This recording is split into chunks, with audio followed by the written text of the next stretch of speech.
everybody, welcome back to a new video. As you can see, I got some books to haul, so let's haul them. So first of all, we're going to talk about the missing book from the August book haul because it ended up being delayed and didn't make it in time for that video, so I thought I was just going to tell you guys about the August book.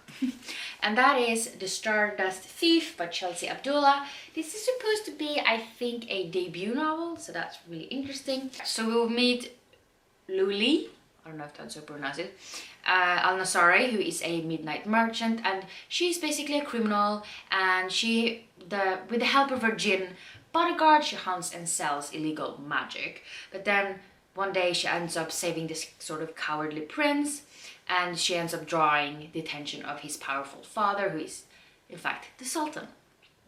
And he blackmails her into finding an ancient lamp that has the power to revive the barren land at the cost of sacrificing all jinn.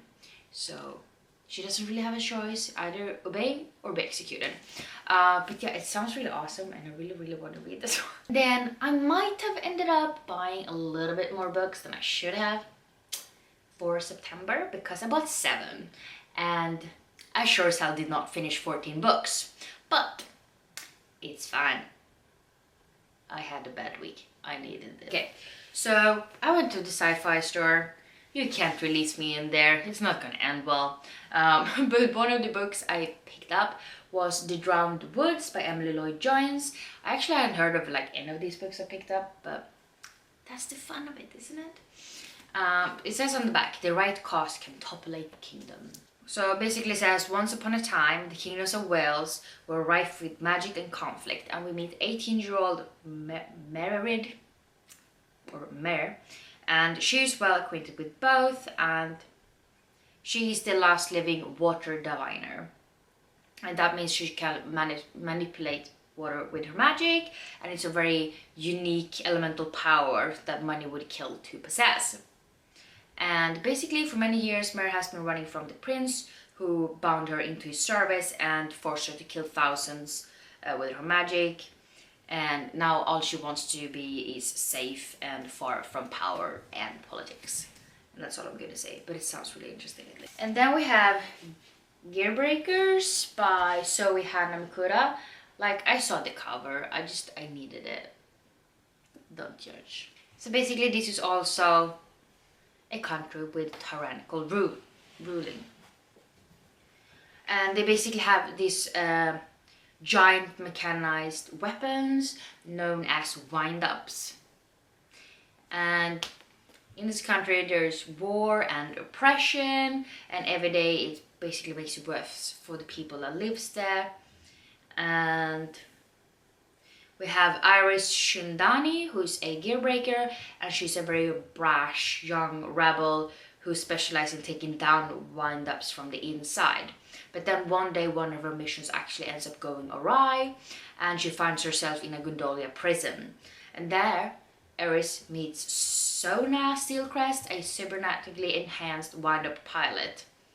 And at first they just see each other as each other's mortal enemy, but she soon discovers that Sona has a secret, and she has intentionally infiltrated the wind-up pilot program in order to destroy Gondolia from within.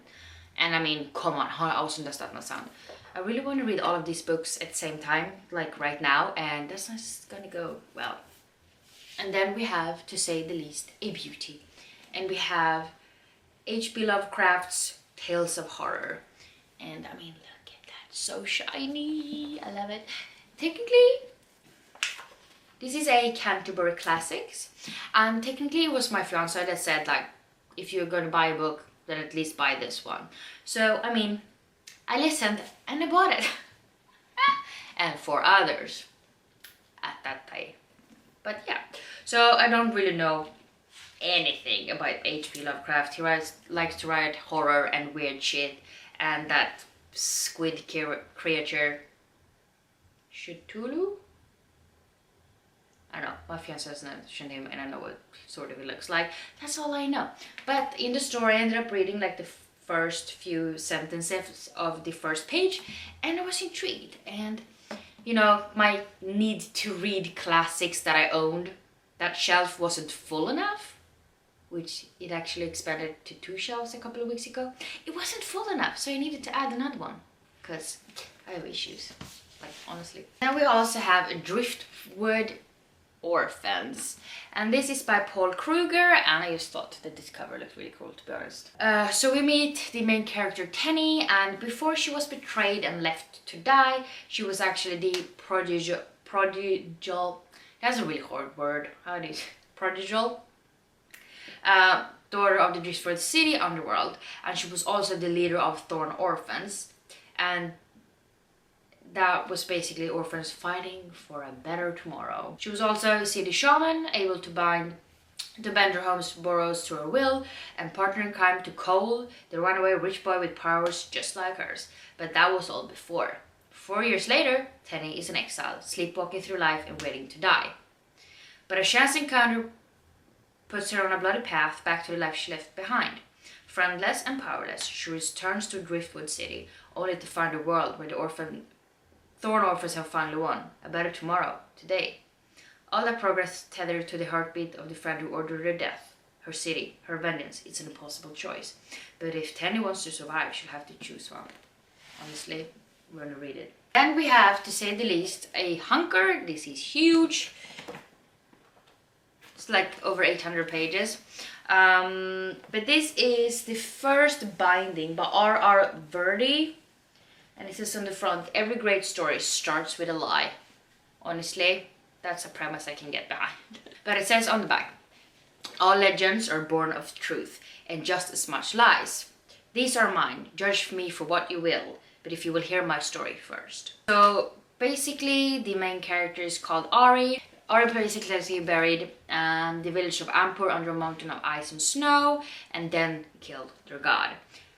He also stole magic and is being cursed for it. He started a war with those that walked before mankind and lost the princess I loved and wanted to save. I've called lightning and bound fire. I'm a legend. I'm a monster. My name is Ari, and this is the story of how I let loose the first evil. Like, I mean, come on with a promise like that. How could I not pick it up? And we also have a belated birthday gift that I got from my friend Jamie. I will link her information down below if you want to check her out.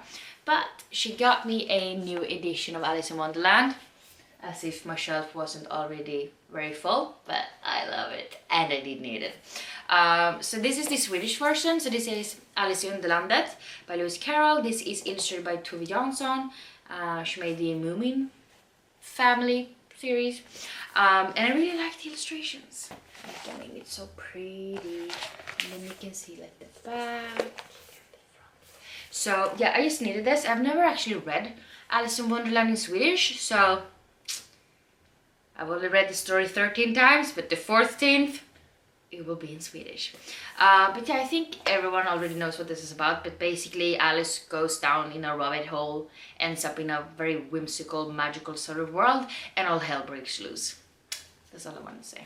And then we have Iron Widow by Siran J. Sao.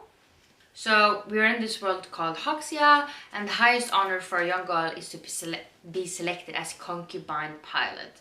And that basically means you support supporters paired up with male pilots to power up Chrysalises, the giant transforming mechas that humanity relies on to battle massive aliens that lurk beyond the Great Wall. But the honor often ends in death, and when 18-year-old Sedian's sister is killed by an ace male pilot, Sedian signs up to a venture. The vengeance is swift, brutal, and unexpected, leaving Sedian labeled as an Iron Widow, a much feared kind of female pilot who sacrificed boys to power up Chrysalis instead of the other way around.